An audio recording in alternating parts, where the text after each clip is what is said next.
자, 안녕하세요. 반갑습니다. 레벨업입니다. 자, 어제 이제 좀 안 좋은 얘기들이 나왔죠. 파월이 브리핑과 함께 시장이 좀 하락해주는 모습이었는데, 이게 아무래도 관세 이후에 처음으로 하는 파월이 브리핑이기 때문에 안 좋은 얘기가 좀 나올 수밖에 없었어요. 이 금리 관련해서, 인플레이션 관련해서. 자, 그래서 지금 기술적으로도 살짝 꺾이는 모습 보여주고 있고, 결국은 또 횡보가 지속될 것 같네요. 저는 그러니까 또 이제 횡보 흐름으로 지속될 것이다, 이렇게 보고 있는 쪽입니다. 자, 그러면은 파월 의장의 지금 언사들을 한번 보자면은 금리 인하 서두를 필요가 없다, 뭐 이런 게 있었고, 그리고 이제 1년의 통화정책 방향성이 어느 정도 좀 가닥이 나오고 있죠. 일단은 올해 금리 인하를 서두르지 않겠다, 이거는 시장을 좀 실망시키는 발언이었어요. 다 알고 있어. 제가 저번에 말씀드렸던 게 이제 금리 인하가 아마 연내 1회 이하로 이루어질 수도 있을 것 같다, 아예 안 이루어질 수도 있을 것 같다. 그런데 시장이 이거를 제대로 반영하고 있는 것 같지는 않다, 이렇게 말씀을 드렸어요. 왜냐하면 지금 다 너무 기대감이 가득 차 있기 때문에. 자, 그래서 일단은 금리 인하를 기대하기 힘들 것 같습니다. 정말 극단적으로 좀 말씀을 드려서 죄송하지만 금리 인하를 기대하기 힘들 것 같고, 많아봐야 한 번 정도가 아닐까 싶습니다. 왜냐면은 이 다음에 무슨 말을 했냐면 실업률 관련 얘기를 했는데, 이 실업률은 여전히 낮다. 이게 무슨 말이냐면 앞으로 관세 통해서 미국 실업률이 개선이 될 거거든요. 미국 고용이 더 많아질 거야. 왜냐면은 관세를 올리면은 미국 내부에서 생산하는 제품이 경쟁력이 올라간다, 이 소리잖아요. 그러면 기업들이 앞다투어서 미국에 공장 지으려고 하겠죠. 그래서 미국에 공장 짓고 일자리 창출하면은 고용 올라갈 거고, 실업률은 더 낮아질 전망인데, 실업률이 낮아지면 어떤 일이 일어나죠? 임금 인플레이션이 일어나. 그래서 실업률이 낮다라고 얘기를 했는데, 이것도 이제 금리 인하를 힘들게 만드는 하나의 요인이에요. 애들이 임금 협상력이 올라가가지고 임금이 너무 올라가 버리면 어떻게 됩니까? 그러면은 시장이 더 많은 돈이 돌고, 그러면은 인플레이션이 가속화되겠죠. 그런데 문제는 임금 인플레이션은, 고용 기반 인플레이션은 잘 안 내려와요. 제가 항상 말씀드리는 내용이지만, 어제는 많이 팔았으니까 이만큼 월급 많이 받아가는데 오늘은 적게 팔렸으니까 월급 적게 받아가, 이러면은 인센티브제가 아니고서야 납득할 수 있는 사람이 몇 명이나 되겠습니까? 그쵸? 자, 그 다음에는 이제 뭐 연례 행사적으로 해주는 얘기죠. 미국은 견조하다. 그 다음에 인플레가 목표치 근접했는데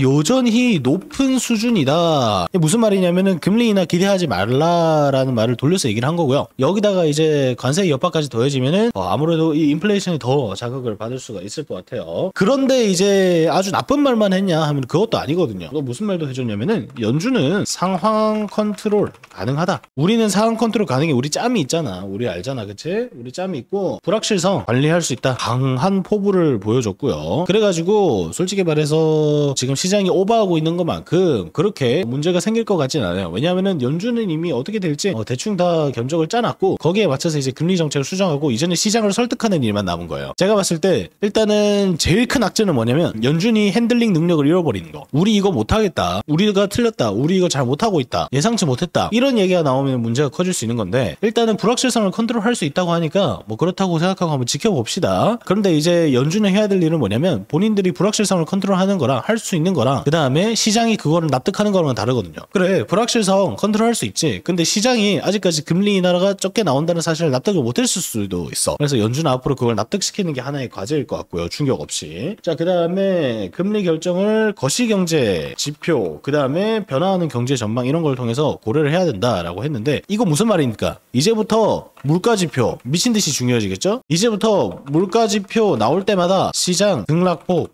커질 예정입니다. 원래 저번 달에 CPI 뭐 좀 높게 나오거나 낮게 나오거나 시장 신경이나 썼습니까? 신경 안 써서 그냥 하루 주춤하고도 끝이었어. 근데 이제는 관세가 곧 인플레이션을 유발하고, 그 인플레이션이 곧 금리 정책 방향성을 결정하기 때문에 외물가지표가 얼마 정도 높게 나왔나, 컨센서스를 상회했는지 하회했는지 굉장히 중요해질 것 같아요. 그래서 이 정도를 볼 수가 있을 것 같고, 그 외에는 뭐 특별한 얘기는 거의 안 했어요. 뭐 인플레이션이랑 고용시장이랑 지금 중요하게 생각을 하면서 지표를 체크를 하고 있다. 그 다음에 마지막으로는 트럼프한테 살짝 개기는 그런 멘트. 미국 대통령이 법률상으론 연준 의장을 해임할 권한은 없다, 없긴 해 하면서 살짝 개겨보는 느낌? 아니, 트럼프가 아무리 칼춤 추고 뭐 이제 얼마 전에 게리 겐슬러 경질시키고 이렇게 해도, 그래도 나는 알지? 그래도 나는 해임할 권한 없는 거 알지? 이렇게 하면서 한번 살짝 개겨주는 모습이고요. 자, 그래서 솔직히 얘기하면은 나쁜 뉴스들이 나왔다기보다는, 연준은 우리가 이제 시장에 나와 있는 나쁜 이슈 이슈들을 이미 알고 있었잖아요. 제가 이제 분석을 했기 때문에 여러분들은 알고 있었을 텐데. 근데 그거를 시장한테 납득시키는 과정이에요. 시장이 실제로 솔직히 말해서 지금 금리 인하가 좀 힘들고 인플레이션이 가속되고 있어. 근데 시장은 낙관 전망이 가득하단 말이야. 그래서 파월이 그거를 이제 견제를 하고 너희들 알지? 모르는 거 아니지? 하면서 살짝 눈치 주는 거예요. 시장을 이해시킬 필요가 있어요. 그래가지고 그 이해시키는 과정에서 한 번에 이렇게 센 말을 해버리면은 바로 빼버려. 20% 바로 빼버려. 그건 좀